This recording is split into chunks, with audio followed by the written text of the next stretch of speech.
Hello students, how are you? Myself Anjali. Welcome you in the social science class of grade 6 and we are doing the first chapter of geography, that is the solar system and the earth. And in the last video we have studied about our earth and why earth is unique planet. इसके बारे में हमने study किया था कि अर्थ unique क्यों है क्योंकि अर्थ ही ऐसा प्लैनेट है जहाँ पर लाइफ पॉसिबल है because of atmosphere and water and the suitable temperature. And we also study about satellites. Satellites क्या होती हैं? And these celestial bodies that revolve around the planets are known as satellites, and they are of two types, that is natural and human made. And today we will study about the famous satellite of the earth, that is moon.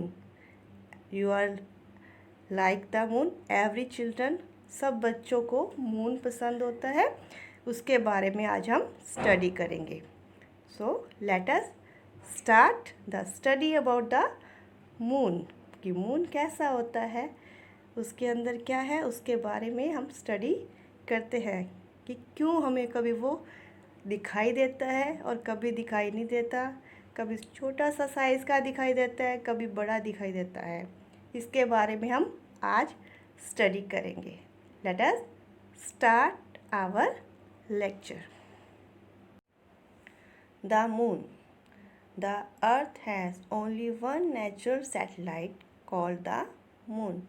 जैसा कि हमने पिछले lecture में भी पढ़ा था कि satellite जो प्लैनेट्स के आसपास घूमती हैं, celestial bodies, these are known as satellites, and earth has also satellite.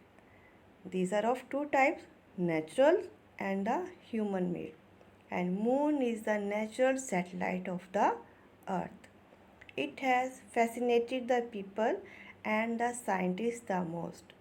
Fascinated means ये सभी लोगों को भी अच्छा लगता है, आप बच्चों को भी बहुत अच्छा लगता है moon. And also the scientist the most. और साइंटिस्ट क्यों देखते हैं इसको? They want to study the moon. What is the material they found on the surface of the sun. They want every information about the moon. Now its main features. First, it is about 3,84,400 kilometre away from the earth. ये अर्थ से ज़्यादा दूर नहीं है and जिस कारण से हमें ये बड़ा नज़र आता है बाकी सेलेस्टियल बॉडी से. It appears to be big because it is nearer to the earth. ये अर्थ के पास है जिस कारण से हमें थोड़ा बड़ा नज़र आता है. It's diameter is about 3,474 kilometre और slightly more than 1/4 of the size of the earth. और इसका डायमीटर क्या होता है? आपने मैथ में देखा होगा. What is a diameter? It is a circle and it is the diameter.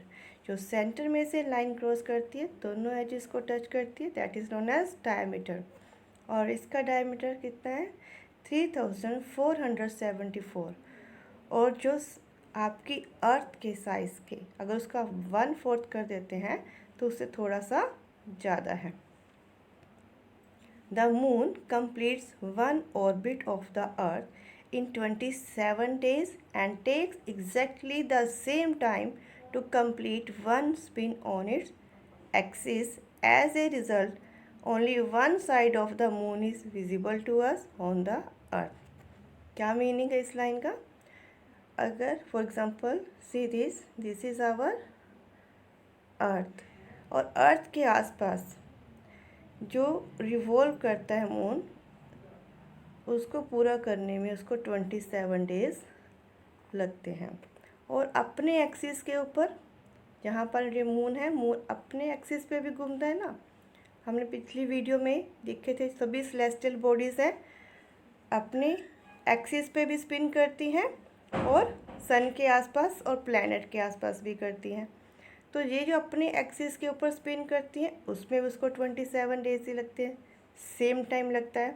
That is why only one side of the moon is visible to us, जिस कारण से हमें सिर्फ एक साइड ही मून की देखने को मिलती है, जिस साइड सन की लाइट मिलती है उसको।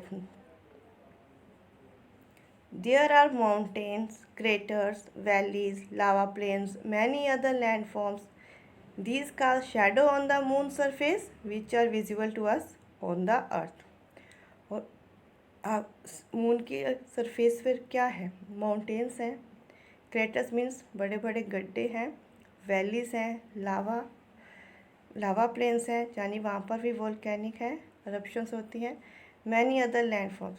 और उसकी जो शेडो उस पर पड़ती है मून की सरफेस पर, जो हमें यहाँ से अर्थ से जब देखते हैं तो आपको बीच में ब्लैक ब्लैक नज़र आता है मून के बीच में। These are the shadows of these landforms. See, this is our moon. और जहाँ पर अगर आप देखते हैं तो आपको बीच में ये शेडोज नज़र आ रही है। These are the shadow of these landforms, and moon get the light from the sun, as all the planets and satellites they have not their own light, उनकी अपनी light और heat energy नहीं है, they get the light from the sun. The sun illuminates only one side of the moon at a time and it reflects this light. That is why it appears to shine in the sky. Depending on the position of the sun, the moon and the earth, we see different phases of the moon. सन से moon कितनी light लेता है और उसके किस part पर वो light पड़ रही है, उसके अकॉर्डिंग ही हमें वो पार्ट अर्थ से नज़र आता है। जिस पार्ट पर लाइट पड़ती है, जिस हिस्से पर मून के सन की लाइट पड़ती है, वही पार्ट उसका वो शाइन करता है स्काई में। And depending on the position of the sun, sun की पोजीशन क्या है, मून एंड द अर्थ, तीनों की क्या पोजीशन है, किस साइड में है, उसके अकॉर्डिंग हमें अलग अलग फेजेस नज़र आते हैं मून के। The moon has no atmosphere, no wind, no weather. As such, the footprints left by the American astronauts Neil Armstrong will last millions of years because the rocks do not decay and are not carried away by any medium. Moon पर कोई भी atmosphere नहीं, जैसे कि अर्थ के आसपास atmosphere है, air है, वेदर सीज़न चेंज होते हैं, पर मून पर ऐसा कुछ नहीं है। जिस कारण से जो फर्स्ट जो नील आर्मस्ट्रॉन्ग गया था मून के ऊपर, उसके फुटप्रिंट्स आज भी वैसे ही हैं, वो डिस्ट्रॉय नहीं हुए हैं, ख़त्म नहीं हुए हैं, आज भी हम देख सकते हैं, क्योंकि वहाँ पर कोई भी मीडियम नहीं है, यानी एयर नहीं है, वाटर नहीं है जो उनको डिस्ट्रॉय ख़त्म कर सके। Now phases of the moons.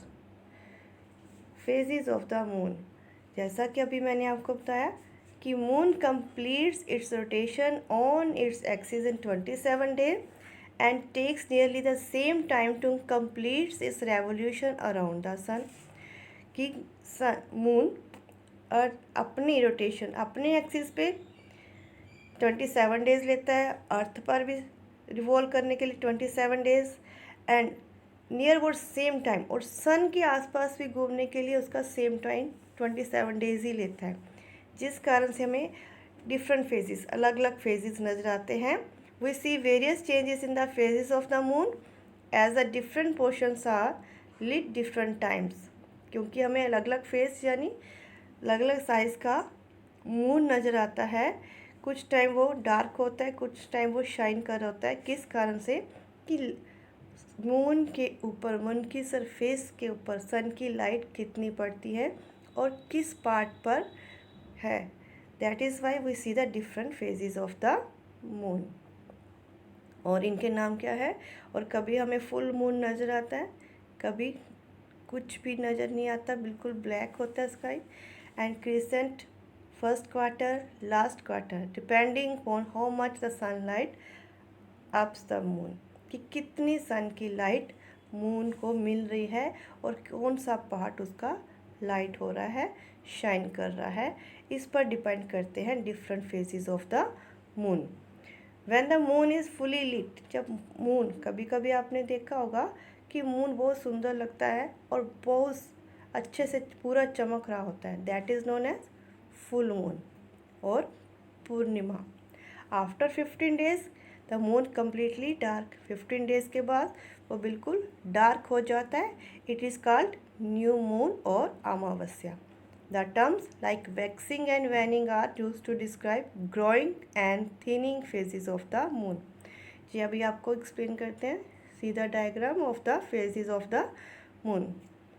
अगर आपका सन की लाइट जो मून पे पड़ रही है दैट इज़ कंप्लीट, तो पूरा शाइन हो रहा है, तो that is known as full moon और पूर्णिमा। और जब after 15 days there is no moon, means sun की लाइट उस पर नहीं पड़ रही, सन की लाइट उसे नहीं मिल रही, तो हमें अर्थ से मून नज़र नहीं आता। और उसका जहाँ से अगर मून नज़र नहीं आता, उस दिन से जैसे जैसे उस पर लाइट मिलती है धीरे धीरे वो शाइन करना शुरू हो जाता है और फिर लास्ट में पूरा शाइन करता है, फुल मून बन जाता है। That phase is known as waxing. और फुल मून के बाद जब धीरे धीरे उसकी लाइट कम मिलनी शुरू हो जाती है, धीरे धीरे से उसका साइज़ कम होना शुरू हो जाता है, that phase is known as waning. These are different phases of the moon, that is depending upon the lights that he get from the sun. I hope all of you understand about the different phases of the moon. In the next video we will study about the celestial body, that is asteroid, meteoroids and the comets, and summarize the chapter. Thank you. Have a nice day.